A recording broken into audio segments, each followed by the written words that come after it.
Hello, I'm Ike Ogbo, Director of the Evanston's Health and Human Services Department. In this presentation, you will hear key findings from the Evanston's recent Eplan. It stands for Evanston Process for Local Assessment of Needs. The Eplan is a comprehensive investigation of the health and well-being of our community residents.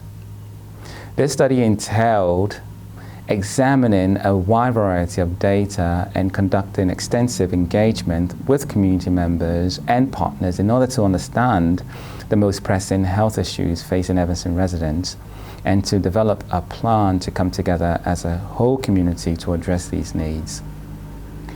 One of the key lessons of the E-Plan is that our health is shaped not just by our individual choices, but by the community and environment around us and by having access to resources needed in order to strive, which includes access to healthy and affordable food, housing, transportation, and safe places to play. Taking this broad view of health, we understand that ensuring the health of our residents require investing in a healthy community, one where all have access to resources we need in order to strive and make healthy choices. While the health department led the process, it was conducted in close collaboration with a wide variety of community stakeholders. The success of the action we take to address health inequity across Evanston depends on collective community partnership. Hello, I'm Kristen Meyer, Community Health Specialist at the Evanston Health Department. And I am Pastor Monte Dillard. I serve as the Senior Pastor at the First Church of God Christian Life Center here in Evanston, and I am serving as Ambassador for the Data Walk. It's our pleasure to present our Eplan data. Eplan stands for Evanston Process for Local Assessment of Needs. This is a community health assessment that the health department does every 5 years to really understand health and well-being of our community residents and to make an action plan to improve health equity among our Evanstonians. All of the data that you're going to be seeing here has been nationally collected. And it is all pre-pandemic, and so it's important to keep in mind that the level of inequity that you see presented here in this data today is likely worse now than it was when this data was collected. While this report and this data was authored by the Evanston Health Department, the Eplan process was conducted with wide community engagement and could not have been done without the input of our community residents and partners. So we thank everyone who was involved in this process, particularly the support of Evanston Community Foundation and Evanston Cradle to Career, who really helped with disseminating the results of this study. Yeah, one of the, and probably the premier component of importance in this data and doing the data walk is that by the numbers, Evanston as a whole looks like a really thriving and prosperous city. And in many ways it is.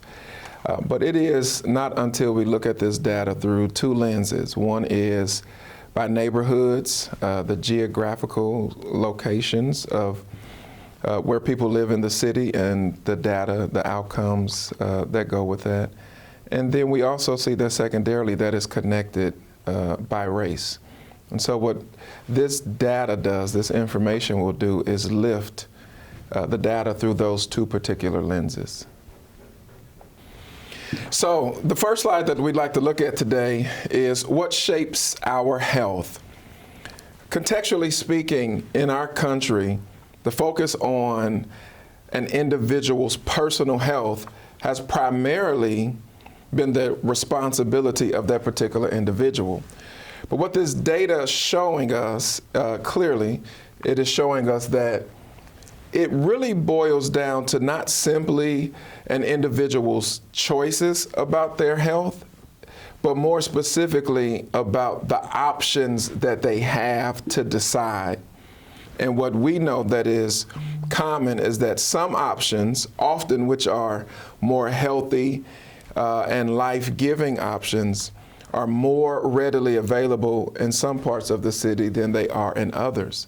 So it really boils down to what an individual has the access to within their own community, not simply willpower, because the willpower can be there, but if an individual does not have the options available to them in their community, then they are limited on what they can decide. And that will directly negatively impact their personal health. So it's not solely their own decisions. And so with the understanding that it's really our environments and our community resources that shape our health, these are the things that we need to really analyze to understand what is driving health and well-being in Evanston. And these are the areas that we need to target for change. So rather than looking at people's individual actions, we need to look at the environments and the resources that everyone needs to thrive.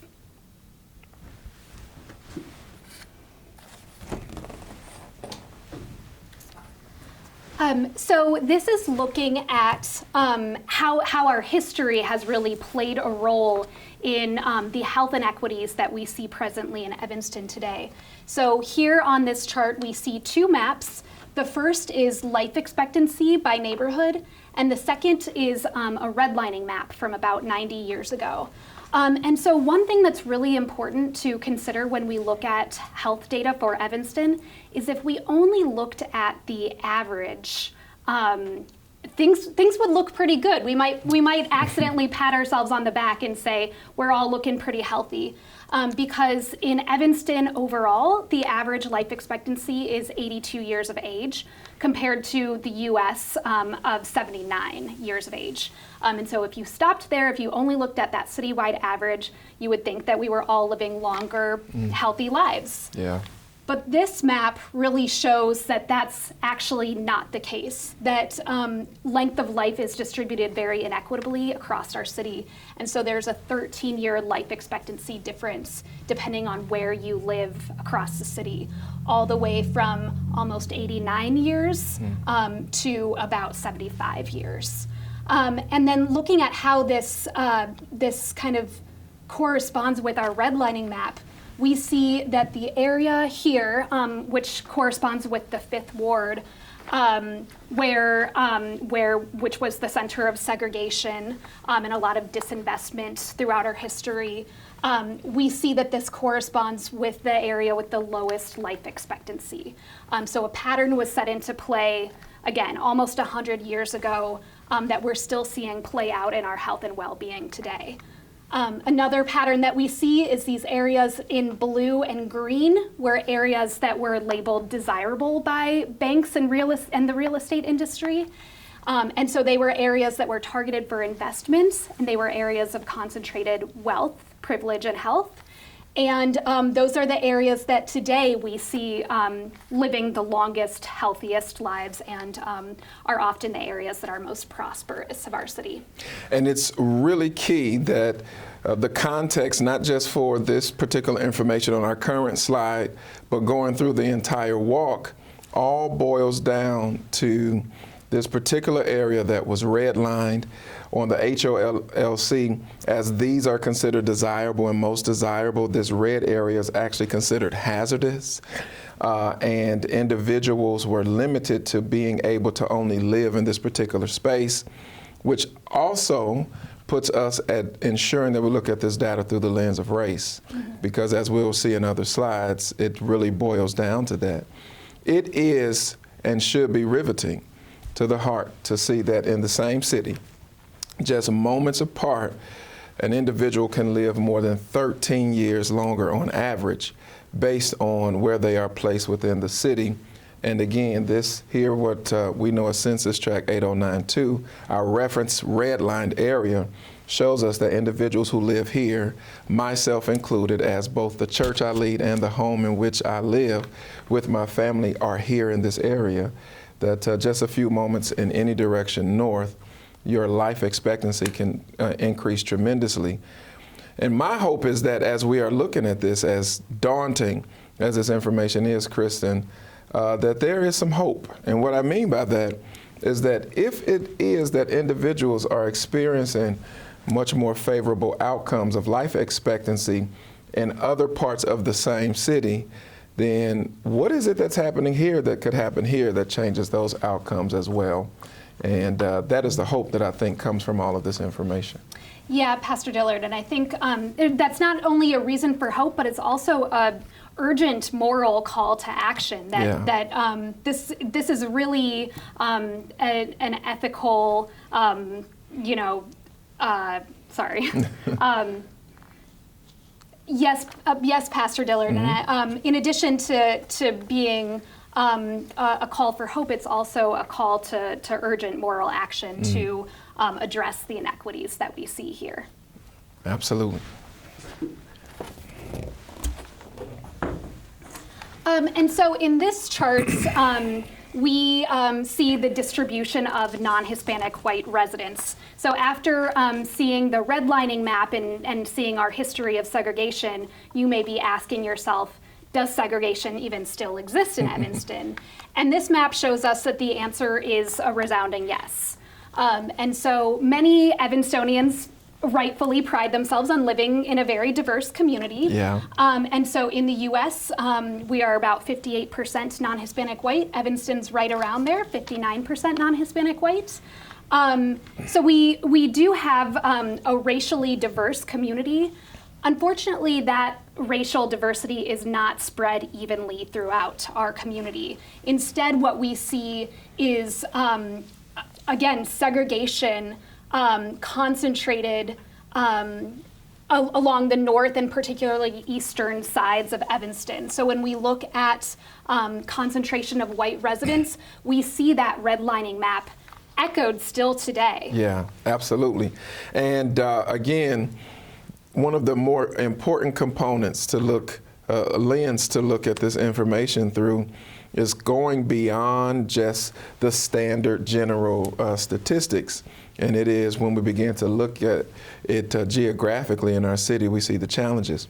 The reality is that as this data is released as of 2019, we have Census Tract 8092 that is just about 90% non-white.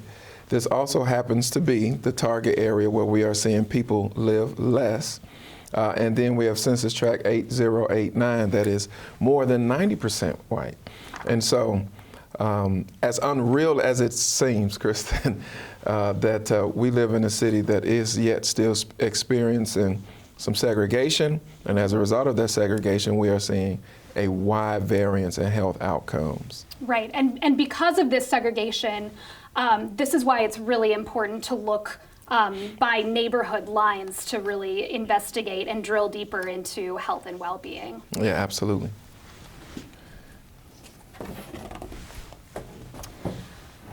And so moving to median household income, this chart is looking at how income differs from neighborhood to neighborhood. And median household income means that half of households are above this number and half are below this number.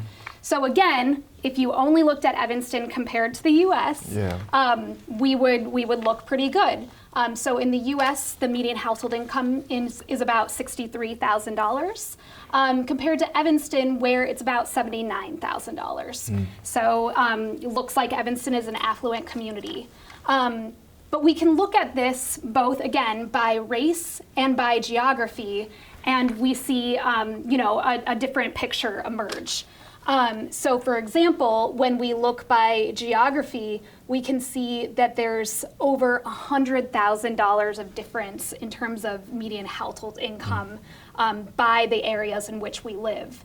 And when we look by race, we can see that it's in fact only non-Hispanic white households who are faring better than the US median household income. So every other major racial category is earning less than the US median household income. Yeah, and again, it is riveting that this target area that we're focusing on is nearly a century removed from the redlining, and we are still seeing these types of variances in the statistics this far down.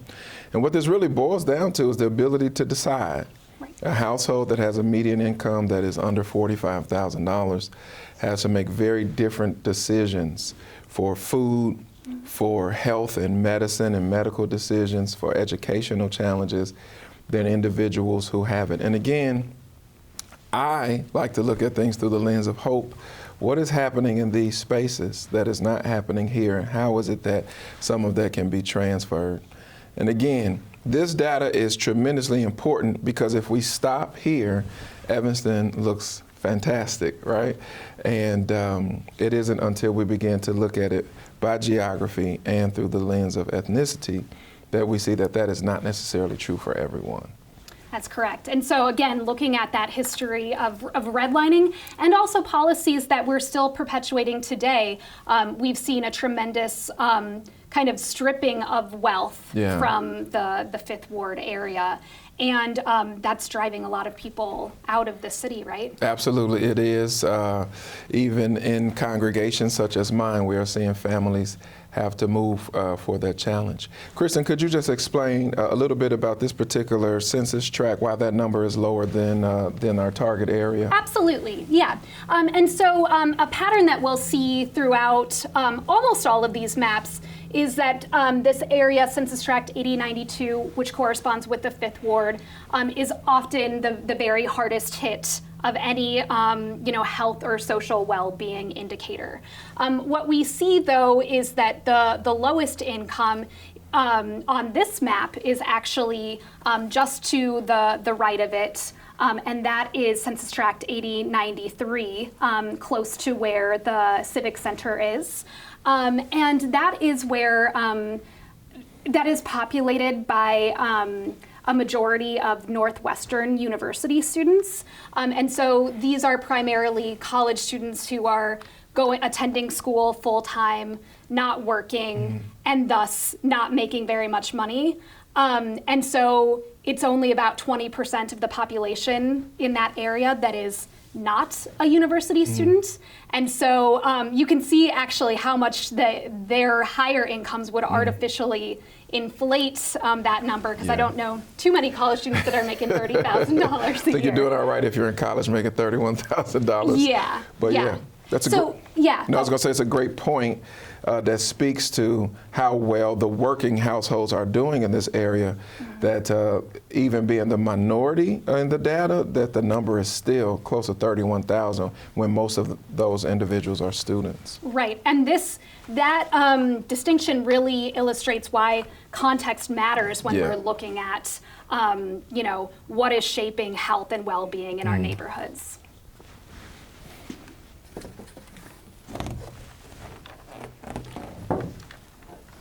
All right, just as household income and affordability really have a huge impact on our health, so do housing costs. And I think we could both agree that Evanston has a little bit of a housing affordability crisis. Absolutely. And so this is looking at excessive housing costs for households. And that is defined when households are spending 30% or more of their household income on housing costs. That includes mortgage or rent, taxes, and utilities. And so what we see is that in this data, Evanston is a little bit more in line with the US. So in the US overall, about a third of households are cost burdened. And in Evanston, it's about 36% of households. But again, when we drill down and look neighborhood by neighborhood, we see a wide range of folks who are, of how many people are pressured by housing costs and then at risk of displacement. So in this Fifth Ward area, over half of our households are struggling with housing costs. Yeah, and again, those excessive housing costs limit the ability for families to make decisions that would directly positively impact their health. As a former banker, before the pulpit, I was in the bank. This is and has always been a major issue for people's ability to extend themselves in loans and get access to capital. And I've been out of the bank a while, but our number was 25%. And so once you got above 25%, certainly over to 30%, you were considered to be living with a tremendous amount of insecurity if your housing costs got up that high. And again, it's important to note that nearly 52% of the individuals in our target area are experiencing that. I think it's also important to note that we do see that this is a reality in other parts of the city, but I think it's important to note that the higher your earnings are, the less it stings when you are at that 30% or more. So an individual household that is sub 45,000 as a median income, paying 30% of that in excess of housing costs feels a lot different than an individual who has $150,000, $160,000 coming in and paying 30%. It's not apples for apples necessarily. Absolutely. Pastor Dillard, one thing that you said is, pointing to why is housing a health issue, and it's because, as you said, the more money that you're spending on housing costs, just staying in your home, less money to spend on child care, on health care, on all of the things that we know we need to thrive and be well. Yeah, and as a faith leader in this community, I have seen the reality of people having to make very hard decisions about things they needed to do regarding their health, but they simply were limited as a matter of resource. And I think that and many other things, but that is one of the leading causes, I would imagine, to life expectancy, is being able to go and take care of sometimes minor health things before they become major. But it boils down very commonly to people's ability to have enough resources to do it. And when you are living with excessive housing costs, it certainly limits that ability. Right, and it's one of the primary reasons we see a lot of our residents being driven out of Evanston and not being able to afford to live here anymore. Absolutely, absolutely. And it's happening more commonly than any of us would like, I imagine. Yeah.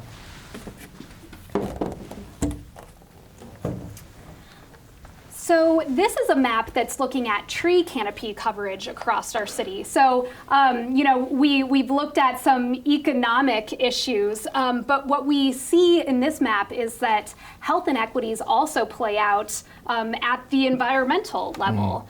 And so these percentages represent the area of land that is covered by tree canopy. So the higher the percentage, the greater the proportion of trees. And then also we can look at this map by color, wherein the areas that are shaded deeper orange represent areas that have a higher percentage of vulnerable populations. And we're defining that by folks who are living with disabilities, children under 5, people over age 65, and people who are living with a low income. And so what we see here is that, again, in northern and eastern Evanston, we have ample tree coverage, and then we really have lower coverage all throughout western Evanston, but we have ample tree coverage all throughout kind of northern and eastern Evanston. And then we really have a dearth of trees all throughout western Evanston, and in particular, that Census Tract 8092, the 5th Ward, we see a dearth of trees there. Yeah, and this is important because tree canopy cover impacts things across the board, from living in a neighborhood that is cool enough to walk in, which could absolutely tremendously impact one's physical health, to energy cost. One of the things I've learned in the last several months doing the data walk is that the 5th Ward in the summer is considered the hottest part of the city. So that means that households who have access to central AC are running their AC much harder, which is driving their bills up.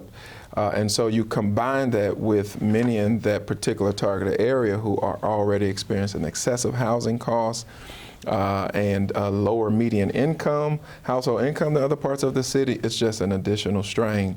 And this is, again, a huge, huge issue that even the natural resource of trees are not necessarily being handled equitably in our city. And it is having tremendous impact on individual and families' health.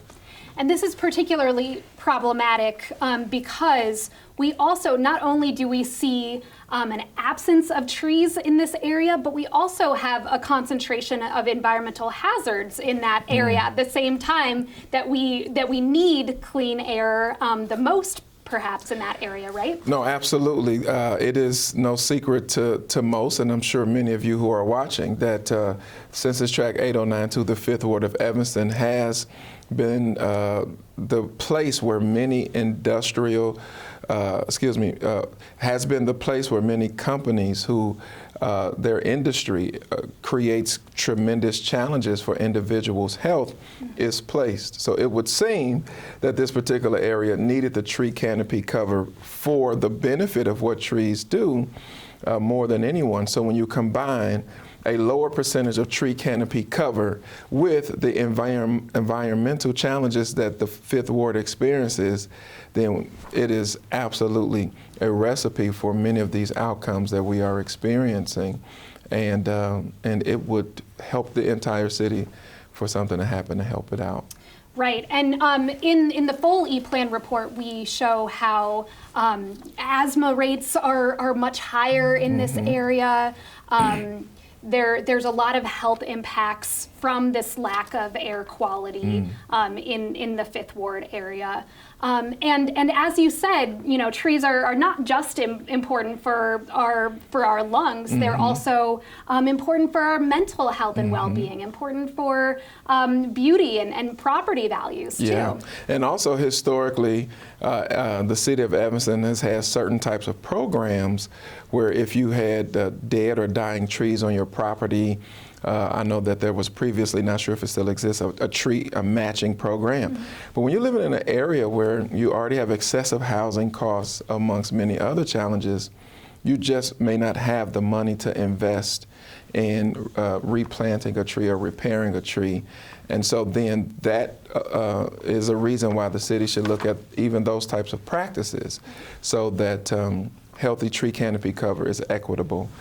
So it's not just, hey, do it, it is absolutely the responsibility of so much more than just an individual or individual homeowner. That's huge as well. Yeah. Right. So here we are looking at 3rd grade English language arts proficiency. So this is the percentage of 3rd graders who can read adequately.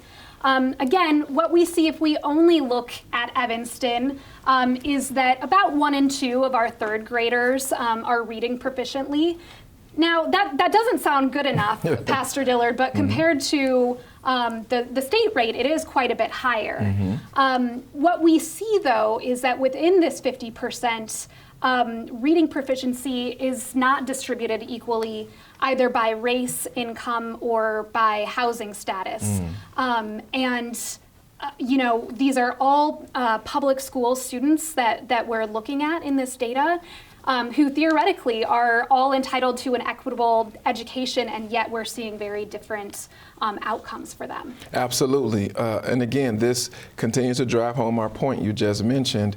If we looked at ourselves compared to our state, we are quite a bit ahead.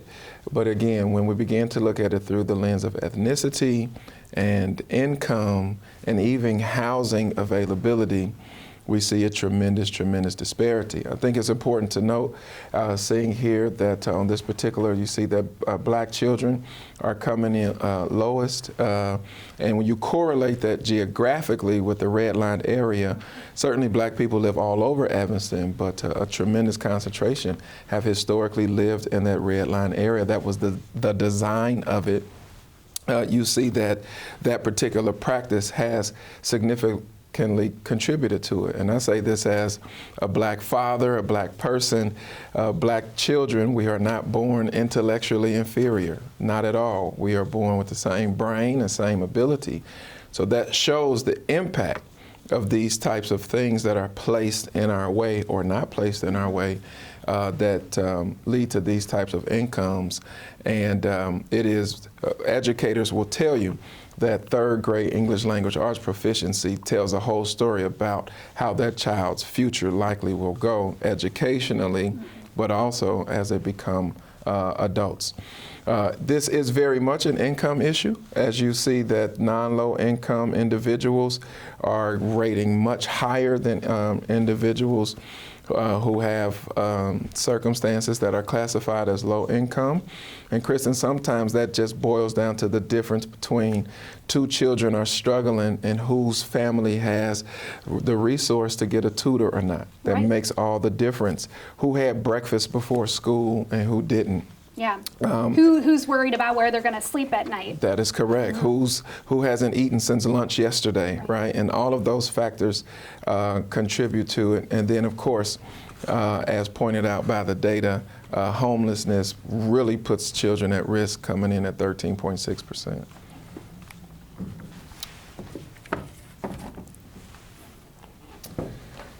Okay, and just as we started by talking about life expectancy, we're going to go back to that with this chart here, which is looking at premature deaths and years of potential life lost for Evanstonians and for the Cook County as a whole. And so years of potential life lost are defined by everybody who's died under the age of 75. And how much sooner they died. So this represents years of premature death. And so what we see for the city overall is that we have 3,600 years of potential life lost for our residents on average. And then when we zoom out to the county data and look by race, what we see is a tremendous inequity that reflects everything that we've seen in our local Evanston data about health disparities, wherein we have disproportionate harm and poor health and shorter lifetimes for our Black residents. So that's true both in Evanston and in the county. Absolutely, and I think as Kristen mentioned, it's important to note that this is calculating individuals who have died under 75 per 100,000 residents. I think that part is really key because I think that changes the scope, right, of the information to know that it is that prominent. As you can see, Cook County, for Blacks, we're talking 13,300 years of life that have been lost. And the things that come to my mind, Kristen, are what type of dreams could have been lived out with more time? What type of businesses could have been begun? How would their families be impacted? What type of wealth with more time could it have changed in these outcomes? And I think, lastly, the important component of this to know is that these aren't all the results of just individuals making individual decisions. Right. These are the results of the way things exist in our communities. And certainly, it is our hope that we can figure out a plethora of things that can turn these statistics around. Yeah, and so when we're talking about kind of distribution of resources and assets throughout our community, there is no more precious asset than life itself. Yes. And it deserves to be protected. And again, this really, this chart and all the others that we've seen present an urgent moral call to change these numbers. And so we hope that as we've gone through this data, that it really illustrates how environments and the resources around us really do play a tremendous role in shaping our health. Yeah, and it is when we, as a community, as a city, as a whole, begin to take responsibility and understand that things that are affecting individuals and affecting families are not solely the things that families choose or do. Certainly that's a part of it, but that more specifically, people are limited by choices and options, and there are many things that we can all do together that will begin to turn these statistics and this data into a direction that we see existing in other parts of our city. And I think that when we accomplish that, we'll be a more equitable Evanston. Right. And so as a call to action, we ask you all, what do you think it's going to take to create an Evanston that is more So as an urgent call to action for you all who are watching, what do you think it will take to create a more equitable Evanston for all of our residents? We want to hear your ideas. To learn more about the ePlan and to read the full report, you can visit cityoфevanston.org/eplan, that's EPLAN. And you can also email us at health@cityoфevanston.org to learn more about how you can be involved, because this is truly a community effort. Again, while the health department drove this process, it was done in collaboration with our full community, and it's really going to take our full community to change these numbers. It can't be us alone. And so we really do want to thank all of our community partners and residents who played a role in this data collection and the data walk, particularly you, Pastor Monte Dillard. Well, thank you so much, Chris, and it's been fantastic working with you. And again, we want to give a special thank you to Sheila Mary and Evanston Cradle to Career, as well as Kim Ross and the Advocates for Action. It has been a great joy to ensure that our community gets this information in their hands. Thank you. Thank you for your interest in our ePlan findings, and thank you to many community partners who contributed to this process. Thank you in particular to Evanston Cradle to Career for their support in the creation of this film. To learn more about the ePlan findings and to get involved, please visit www.cityoфevanston.org/eplan. And thank you for watching.